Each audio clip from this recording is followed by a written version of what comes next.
In this video, we are going to learn about basics of macros, which we have seen in previous videos, but we have taken an example and we will see how do we go about it. How do we actually write a macro?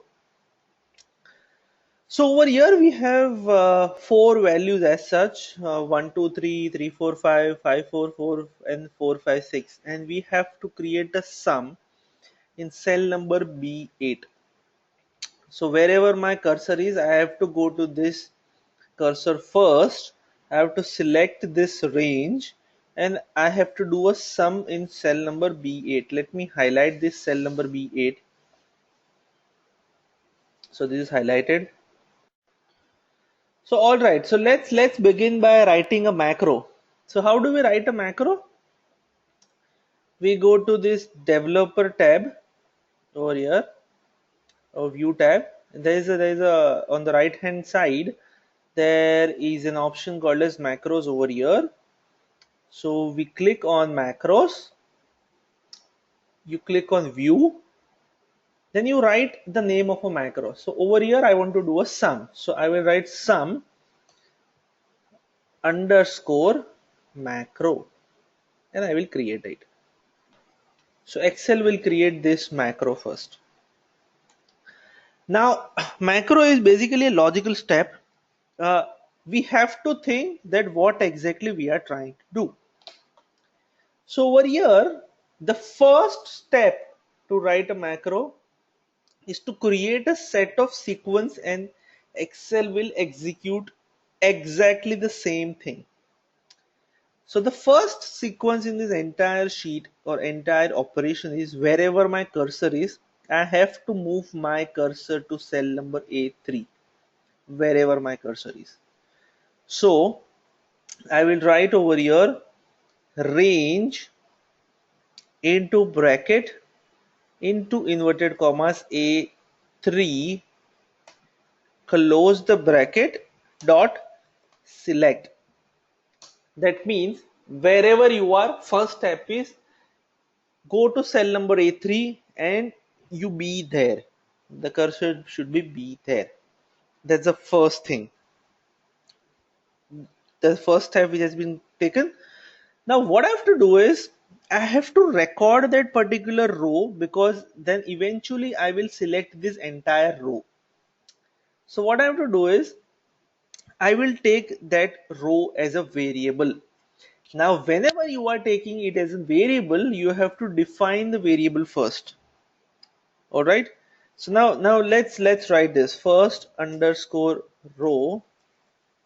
First underscore row is equal to active cell dot row. So that means I have basically selected a row, but now first underscore row is a variable, so I have to define it. Otherwise Excel will not come to know what first underscore row means. So definition is this: dimension first underscore row as what? As integer. As integer. So that's precisely the point. Now what you will do is, once you are here, you have recorded the row, you will select it down.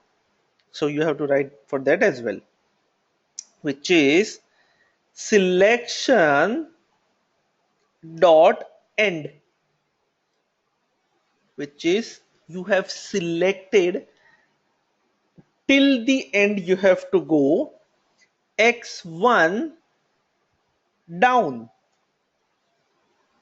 So you press Control Shift and down arrow, so that means you have pressed that arrow. Dot select, again select the entire row, and then now again you have to record the last row. Why? Because post which only your answer will come, because this can be dynamic. So my last underscore row should be equal to active cell dot row. Now since this is a variable, we have to define it. So you go at the beginning, you write dimension last underscore row as integer. So now two things you have defined: first row and the last row. You have selected first row and the last row. That's precisely the point. Now, where exactly you have to write the formula is defined by the next couple of cells, which is you have to select that cell first. So where it is? So here you have finished it. You have to go 2 rows down and 1 column on the right hand side. So which is offset of 2 rows and the 1 column. So that also you have to write selection dot offset, which is offset 2 comma 1 dot select. So basically what this will do is wherever the cell is, you go to cell A3, you press Control Shift down arrow, you have selected the first row, last row, you have recorded it, and then wherever it ends, you go 2 cell below and then 1 cell right. So this is where your answer should be. Now you know where your cell should be. So you have selected the cell. Now what is the answer? So for that you have to write a formula which is for the sum, which is active cell. Active cell means the cell which is active as of now. And then you will write the formula. Active cell formula R1 C1, which is over here. R1 C1 is row and the columns. So now what is the formula? Is equal to sum. Now what, how do you write this? If this is the without macro I'm writing it, then how will I write it? Equal to sum bracket, I will select this entire row and column, bracket close and enter. Exactly the same thing we have to do. So we have written equal to sum, and then we have to write the formula for row. So now what we have to do is you open up a bracket. Now which row? So that row you have already defined. So you have to write R and bracket in, okay, 1 second, into inverted commas and ampersand. Ampersand will give the direction. Ampersand will always follow the variable. What is the variable here? Variable is first row. So first underscore row. And what is the next row? Which is my last row. Last underscore row.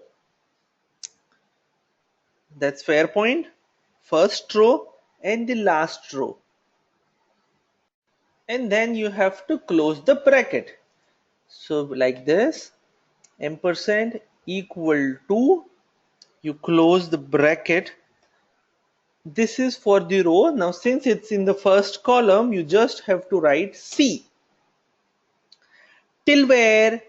Till R minus 2 to C minus 1. You close the bracket, you close the parenthesis, and that's pretty much. You save the work, and you basically try and run this just to see whether there is an issue.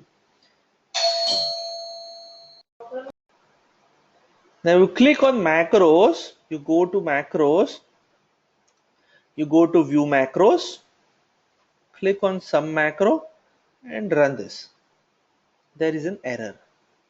Now what is the error? We have to find out. So click on debug.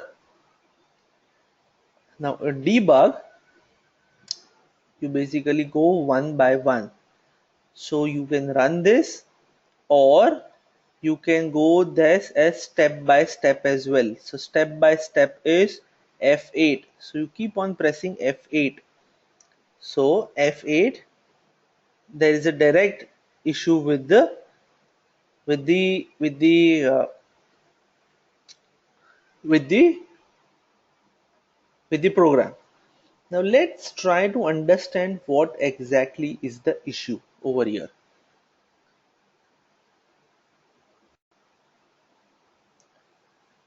Now, when we encounter such kind of a problem, you have to focus on one particular thing, which is over here.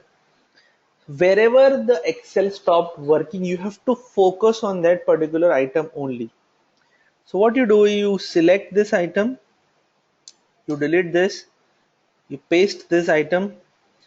The most likelihood over here is this L being 1. So in 1 and L, there is not much of a difference, but there is a slight difference. So that might have happened that we have pressed 1 over here, X1 down, like I said. So instead, you write XL down. This is one thing which I wanted you to focus on, basically.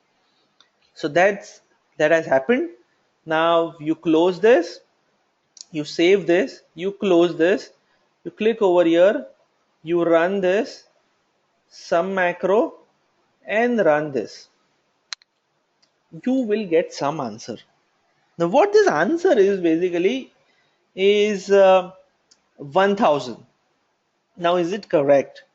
So 1000 is not really correct, because my answer over here is 1468. Basically I wanted answer as 1468. So I will go to the formula. So now what is the formula over here? It says sum A5 to B6. So it has done the summation of only 4 cells over here, which is incorrect. So now wherever we have done some formula, we have to go and debug what exactly the issue. So while running a macro, we have realized that there is an issue with the output over here, because we were getting 1000. So now we have decided that we will look at this sum part first. Now how do we do that? So let's debug and what exactly is happening with this. Let's try and understand. So you click on debug, you step into, you press F8, which is over here, F8, F8, F8, F8, F8, F8 over here. So first row is 3, last row is 6, which is over here. First row is 3, last row is 6. You are now here, the selection offset over here, and now you press 1 F8. It will show what exactly did it sum. So it summed from the active formula, which is from here. It went 3 rows above, which is R minus 3. 1, 2, 3. It went one. It kept on the same column, which is over here, and till what? Till R minus 2. So like this, and it did a sum. That's what all it did. Now we have moved two rows from the last entry point. So when we are selecting 1, 2, 3, instead of that we have to go 2 rows ahead, as in 2 rows above it. So instead of putting, so let me exit from this point. And instead of putting last row, you will subtract 2 rows from this and simply save this. And now you run this again, you delete this, you move anywhere, you click on view macro, you click on sum, and you run it. It will give you the exact answer, which is 1468. Now what it did, it went 3 rows above, because we did first row minus last row, which is 3 minus 6. So it went 3 rows above, 1, 2, 3. And then we went 2 rows below, so that's why we moved 2 rows above. It is as simple as that. Till what? Till the last 2 rows, it did sum. So here you will see this A3 to B6. It is as simple as that. That's precisely the point. If you just want to make A3 to A6, then you have to change the columns. So you edit this, Instead of this C, you just put -1. You put -1 and you save this, you close this, you save this, you close this, you delete this, and you view macros and you run this. You will get from A3 to A6 precisely. Now, irrespective how many numbers you add, till the time the difference between the final row and the output remains 2, you don't have to change the formula. So if I entered 5 more rows giving random numbers, or you have to give all numbers basically, and you run the macro again, view macros, click on sum and run this, you will get the answer as it is. You can check this, it's 36761.